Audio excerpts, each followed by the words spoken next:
You ask Tiger to solve. This deals with linear equations with one unknown. The final result is y equals 18. Let's solve it step by step. Simplify the expression. Break up the fraction.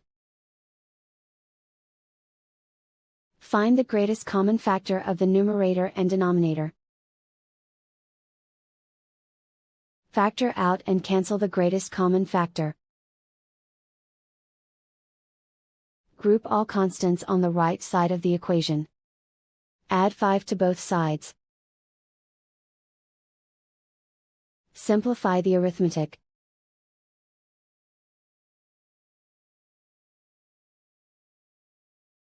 Isolate the y. Multiply both sides by 3. Group like terms. Multiply the coefficients. Simplify the fraction. Simplify the arithmetic.